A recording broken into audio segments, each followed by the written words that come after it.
Hey guys and gals, this is Marathon Man, coming at you live with Goemon's Great Adventure, and lucky for us, a pretty young girl is looking for us. Let's see if we can go find what this gatekeeper is talking about in Otohime Town.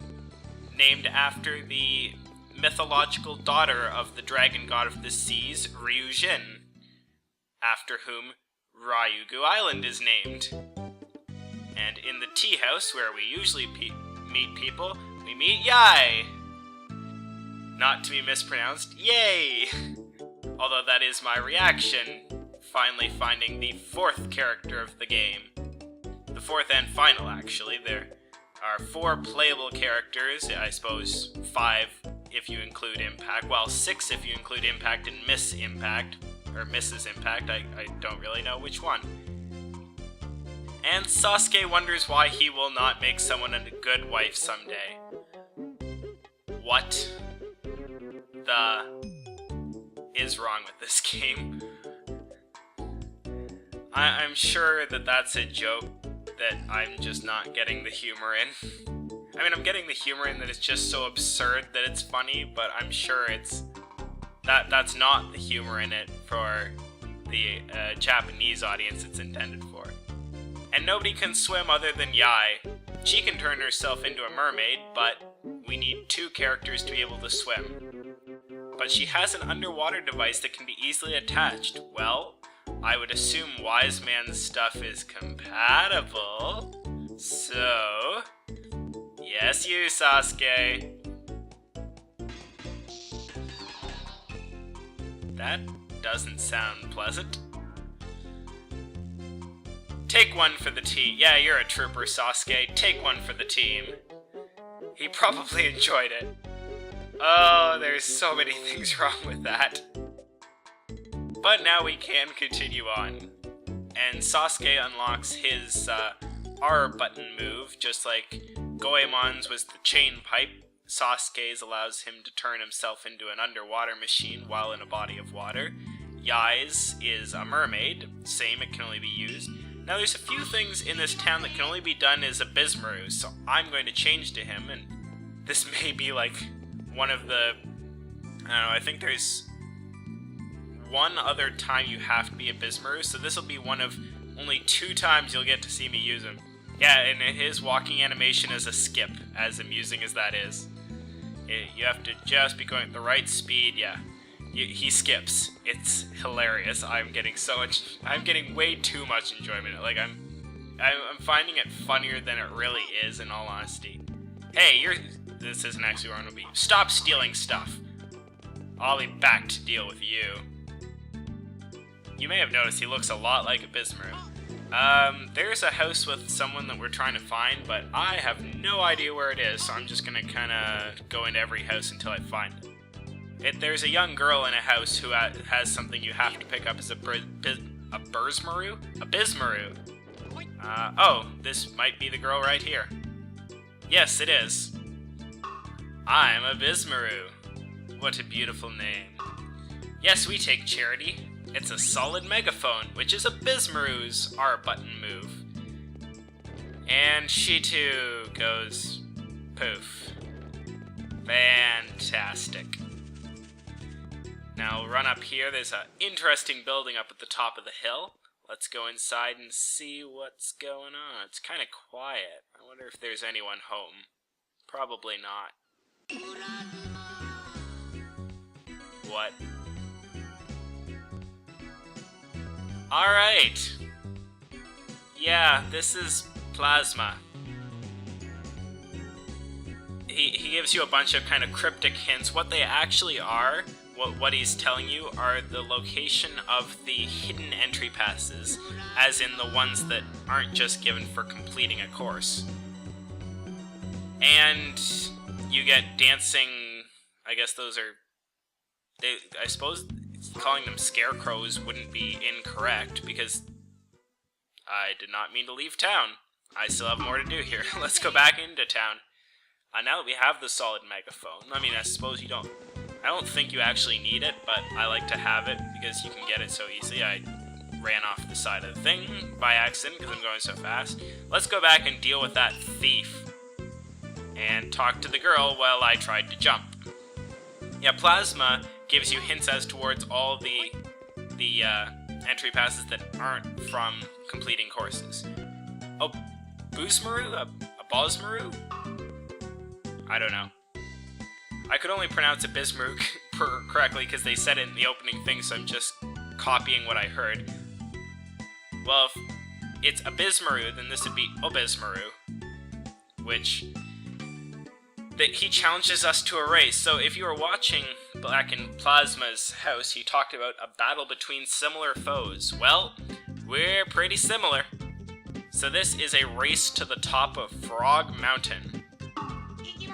Back when I used to play this game, I didn't know about the kind of second path up Frog Mountain, the easier one that I showed you, where the dude is, the dude. Well, that was close. Yeah, if you can leave solid megaphone things behind, and he'll run into him, it slows him down a little bit. Where the lizard man is, or Goemon man rather, that's what I was looking for. So I thought you had to beat him going the normal way, so I could never do this, because even if I did somehow manage to survive it, he was way ahead of me, because this is a much shorter route. Like, he would be long done before I ever got on the screen. So you just want to jump up here.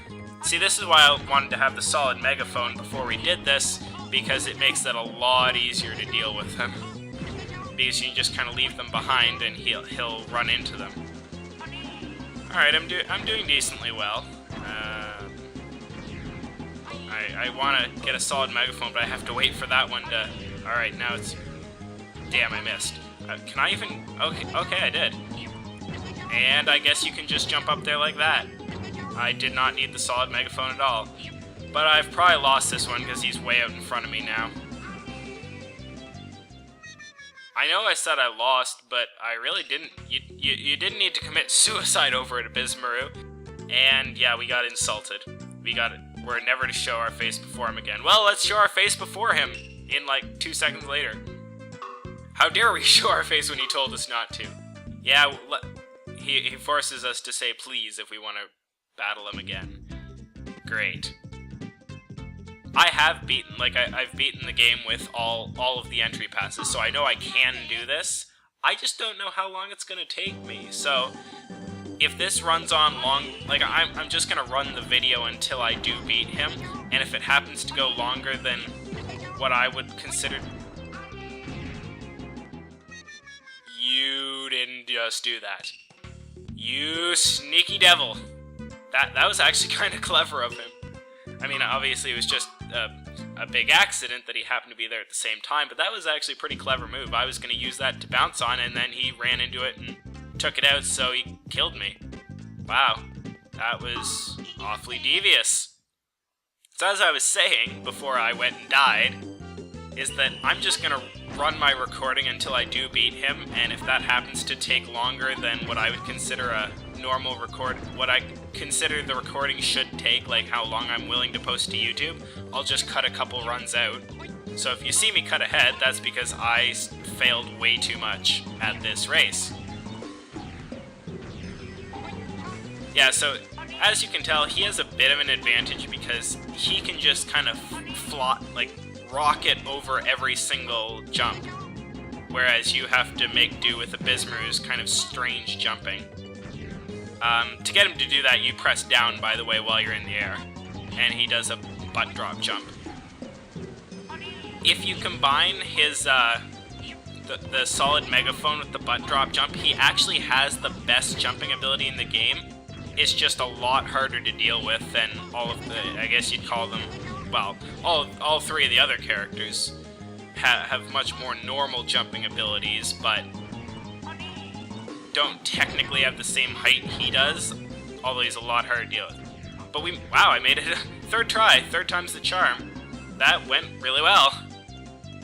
I honestly didn't expect to do it on the third try. I figured I'd have like 10 takes of this, and I just picked the one. I almost figured I'd end up with a montage of failure like I did against the Damien robot back in Snowboard Kids 2. Wow, he just rocketed away. I didn't even remember he did that. That was kind of cool. He just like flies away like jetpack. I don't know why he bothers to run when he has a jetpack though. That's really strange. Well, let's stop in and talk to the prisoner before we switch characters. Hang on a minute. Well, I'm on a clock, so I can't hang on a minute. Try to be more like big Obisumaru? I beat Ebisumaru. Ha ha ha! Not only am I not just like him, I am better than him. I am the superior twin. Good twin, evil twin, I guess. Although I don't think they're actually related. I think they just happen to look alike. Well, the next area we need to go to requires an underwater passage, so I'm gonna take Yai. I generally use Sasuke for the underwater areas, so this may be the only time you see me use Yai out on a course, because in my opinion, she's basically inferior to Sasuke. She has a cutlass, which is not really that different than Sasuke's knife. He's easier to deal with in the underwater areas, which you'll see when I do them. What else? Her jumping ability isn't anything special, and unlike every other character who has an ability that helps you get past some kind of obstacle, hers doesn't. It's cool to use, but... So this is it. Press Z to fire a bazooka straight, and hold it down to home in, and I missed anyways because he had a shield. That's just awesome. Great. But I mean, it can be helpful when you have to deal with those little low down, like the ledges that are really hard to hit enemies on because they're low down or high up.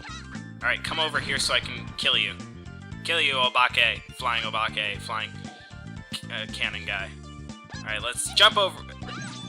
let's not jump over him. That worked a lot better when I used Goemon because his jump is better. Yeah, I mean, kind of a cool character character-wise, but not all that useful.